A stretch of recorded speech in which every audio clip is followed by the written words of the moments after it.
معاشرے میں کچھ لوگ ایسے ہیں جو دن میں بھی اللہ کی عبادت کرتے ہیں اور رات کو بھی اللہ کی عبادت کرتے ہیں. وہ اللہ کا ذکر کرتے ہیں اس طرح سے جیسے ہمیں بھوک و پیاس لگتی ہے اور اس کے بغیر ہم جی نہیں سکتے. وہ اللہ کے ذکر کے بغیر نہیں جی سکتے. تو ایسے لوگوں کو اللہ کا دوست یا اللہ کا ولی کہا گیا ہے. یہ وہ لوگ ہیں کہ جنہیں دیکھ کر، جن کے چہرے کو دیکھ کر ہمیں اللہ یاد آ جاتا ہے. اللہ کے ولی کی ایک نشانی یہ ہے کہ جو ان سے ملتا ہے وہ سکون پاتا ہے، جو ان سے بات کرتا ہے وہ سکون پاتا ہے، جو انہیں دیکھتا ہے وہ سکون پاتا ہے. اور اللہ کا ولی آدھی رات کو جب ہم سب سو رہے ہوتے ہیں تو اپنے رب سے ہم کلام ہوتا ہے، اپنے رب سے گفتگو کرتا ہے. اللہ کا ولی اپنے رب سے باتیں کرتا ہے.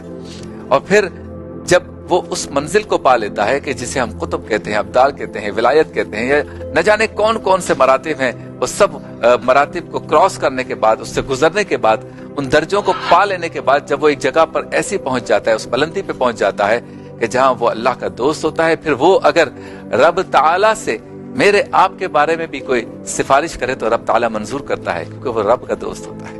اسی لیے کہا جاتا ہے کہ نیک بندہ ملے، اللہ کا نیک بندہ آپ کو میسر آ جائے، کوئی اللہ کا ولی میسر آ جائے، اس سے گفتگو کریں، اس کی صحبت اختیار کریں، اس سے باتیں کریں اور اس سے دعائیں کروائیں، اپنے مسائل اس سے شیئر کریں، اس سے اجازت لیں، اس سے پوچھیں کہ آپ کا کیا مشورہ ہے. کیونکہ وہ اس طرح سے ہے کہ جیسے رب تعالیٰ نے ارشاد فرمایا کہ جب کوئی شخص میری یاد میں ایسا مستغرق رحمت ہو جاتا ہے کہ میں اسے اپنا دوست بنا لیتا ہوں تو پھر میں اس کے ہاتھ بن جاتا ہوں.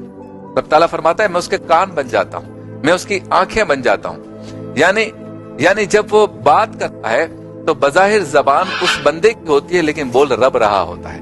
جب وہ اپنے ہاتھوں کو حرکت دے کے کوئی کام کر رہا ہوتا ہے تو بظاہر وہ بندہ ہوتا ہے، وہ ولی ہوتا ہے، لیکن دراصل اس کے پیچھے رب تعالیٰ کا ہاتھ ہوتا ہے بلا تشبیہ.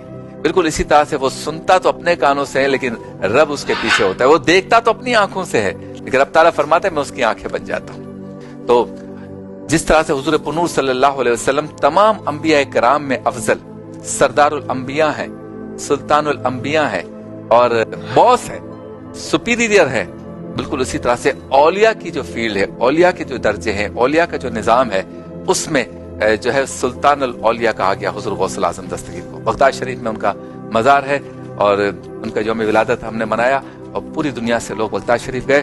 حضور غوث الاعظم جو ہے پیران پیر دستگیر فرماتے ہیں کہ میں اپنے ہر مرید کے لیے بخشش کی ضمانت دیتا ہوں، لیکن یہاں پر یہ بات بہت اہم ہے کہ جو ان کا مرید بنتا ہے، ان کے سلسلے سے مرید بنتا ہے، وہ ان کی طرح بننے کی بھی کوشش کرے. یعنی جھوٹ نہیں بولنا، چغلی نہیں کرنی اور گالی نہیں دینی، جھوٹے وعدے نہیں کرنے، جھوٹی قسمیں نہیں ہونی چاہیے، اور پھر نماز کی پابندی ہو، فرائض کی پابندی ہو، حیا کا پیکر ہو، لوگوں کی مدد کرنے کا جذبہ ہو.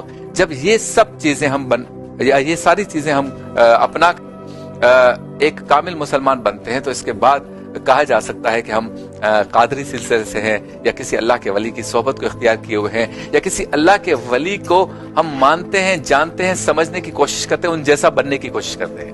تو اللہ کے ولی کی صحبت اختیار کرنے کی کوشش کریں. اس معاشرے میں بھی کوئی اللہ کا ولی ہو سکتا ہے اور غور و فکر کیا کرے، کیونکہ ولایت کا دروازہ بند نہیں ہوا، نبوت کا دروازہ بند ہو گیا. حضور آخری نبی ہے لیکن ولایت کا سلسلہ جو ہے وہ جاری ہے.